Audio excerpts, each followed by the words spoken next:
just brings it to a whole different level. Just in case. It's always a good idea to ask. Hey, Eric, it's taken a long time to train it to do this. I'll bet you that feels good, huh? My gosh. Took 3 weeks to train how to do that. Terri trained it. That's it.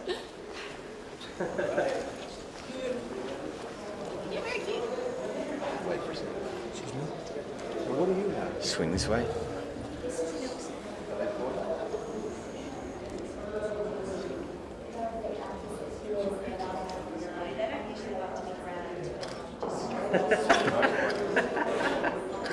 What do you do? When you're set. Jody, on the board.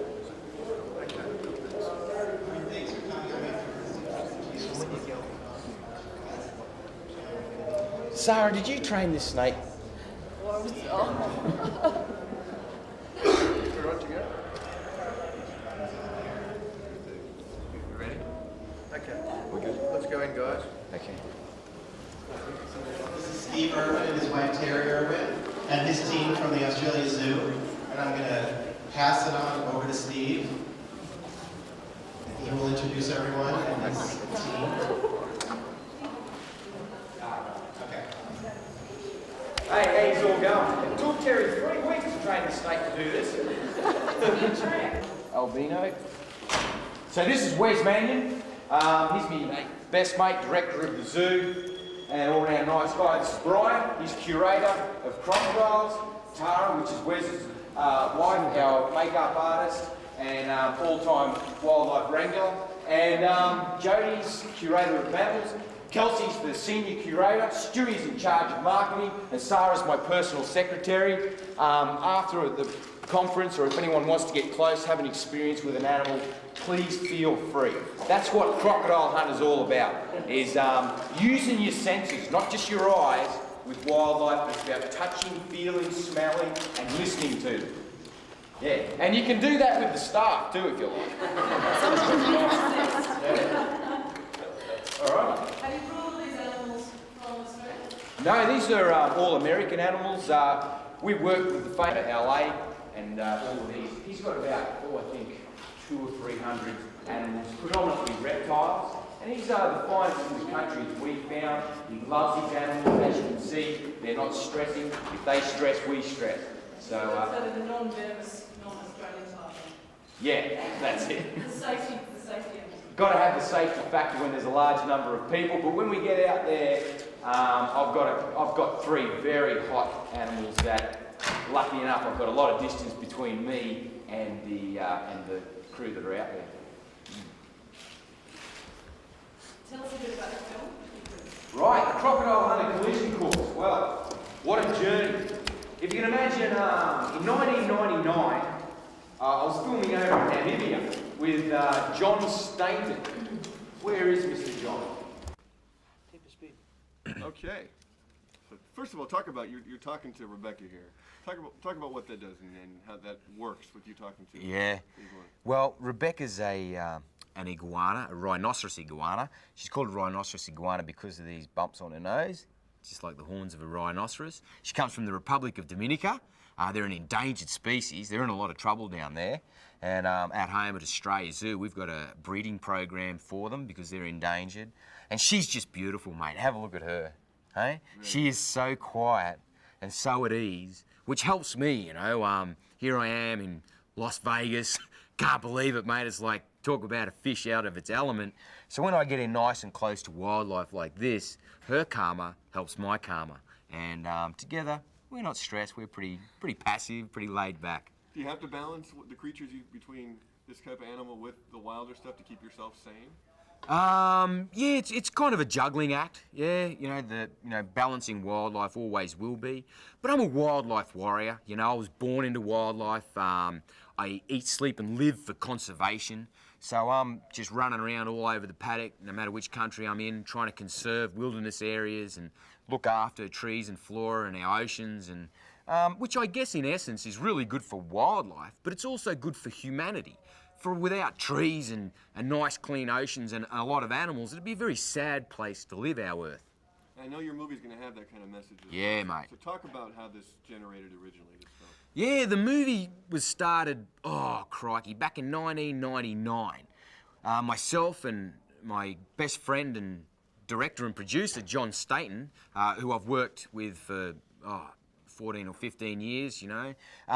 We were coming back from Namibia. I had gangrene in my hand. I actually fell off a cliff and I got a poisonous spike went into my hand, and it really did hurt. And anyway, so I was limping back to Australia on this big long flight, and John and I got talking. Righto, we got to get this movie off the ground. How are we going to do it? What'll we do? And you know, we'd been negotiating a long way back, but we finally got to the nuts and bolts of it, and we thought, how are we going to do this? So I said to him, well, look, in the year 2000, I'm going to have to catch some wild crocodiles, which I've done all my life, I might add, you know. So these crocodiles that I have to catch they're known as nuisance, rogue, or problem crocodiles, and I guess people felt fear where these crocodiles were, and they wanted them dead. They wanted them out of the system. So rather than see them shot dead, of course, because I love crocs, all my life I've been going up there and catching them out, taking them to areas where I can relocate them or back to the zoo. So these crocs, had to be relocated to the zoo. 12th of September, year 2000, John and I hooked up, and instead of filming these crocodiles with 35mm movie cameras, instead of filming these crocodiles with video cameras, he filmed them with 35mm movie cameras, right? So here we are. I'm, jumping on crocs, and they're attacking the boat and towing me up and down river systems, these wild caught crocs, and that was the start, mate. That was the start, and we hadn't looked back. And then in the year 2001, we hooked up with MGM, and away we went, mate. It's like, woohoo, welcome to Hollywood, and we haven't looked back since. And we finished filming a couple of weeks ago. It's been a long, very hard road, but by crikey, I've enjoyed myself. The movie has been so much fun. Of course, I'm very close to nature, very close to wildlife. I go out into the middle of the Simpson Desert, and catching king brown snakes and fierce snakes and, finding animals I've got to rescue. But there's another world. There's this other world. I walk around with goggles on, I can't see the other world. I'm just a wildlife warrior. That's all I do, And here's this other world taking place around me, with the CIA, with spies, satellites, and all this kind of stuff. The movie's now called Collision Course. Bang! These two worlds collided. My wildlife world and the other world. Head, bang, clash. Here we go. Here's the movie. So it's chock-a-block, full of action, adventure, excitement, the power of the most awesome predator on the face of the earth. Yeah, that's all in it. And interwoven in amongst all of that is this intrigue and this excitement from CIA spies, all sorts of stuff. You got it all. Yeah. And what we're seeing is real. You're kind of a pioneer in the way, because what we're seeing is real. What we're seeing is history in the making. Yeah. Sure.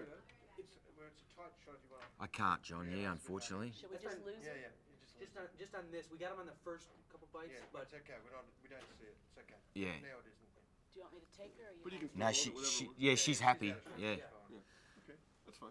Yeah. So talk about just that you're a pioneer in the sense, because what we're seeing with you and the animals is actually real in this film. Yeah, exactly. Well, you know what me mates in the MGM Taj Mahal are saying is this is history in the making. In actual fact, we've broken 77 years of MGM history just with the trailer. Wait till you see that, mate. It is a hoot, absolute hoot. We have broken the mould. We've, I think they call it, breaking the fourth wall or the fourth window or something like that, where we've got two different modes working. We've got the movie mode, which is, all of the other world, the real world, and then you've got my world, which is documentary format. So I'm just running around doing what I've always done, the excitement, the adventure, the fun is all there, as usual. The old Crocodile Hunter, mate, exactly the same stuff. And then, you have this collision of the two worlds. Yeah, it's history in the making. Talk about your personality. How much of this is actually you? When did the enthusiasm start in you for the wildlife, doing what you do? Now, I was born and raised as I am. I can't help who I am. I really can't. I'm Steve Irwin, same bloke. And I guess when I was 9, you know, and I caught my first crocodile, or, you know, 2 months ago when I caught my 358th crocodile, I haven't changed, mate. I haven't changed one little bit. Now, here's the beauty of the film. Here's the art, the trick, the genius, John Stainton.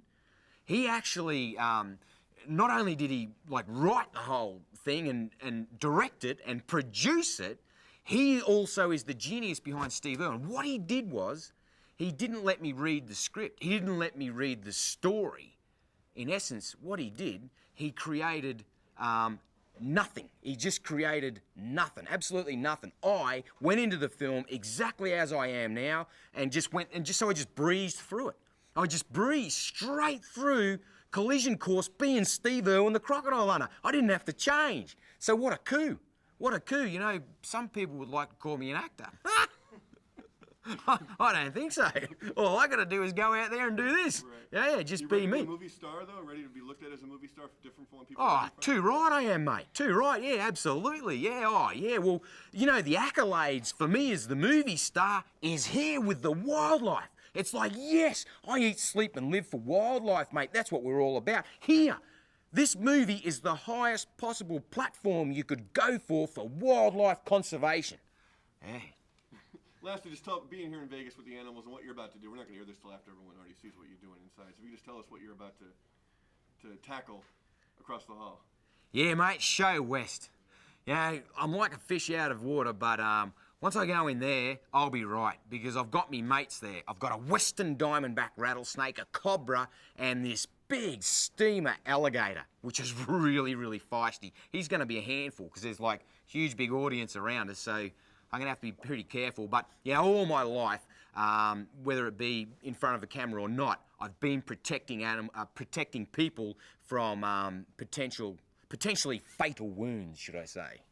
Very good. Thanks, mate. All right, Steve, thank you. No worries. Well done. Pleasure. Good on you.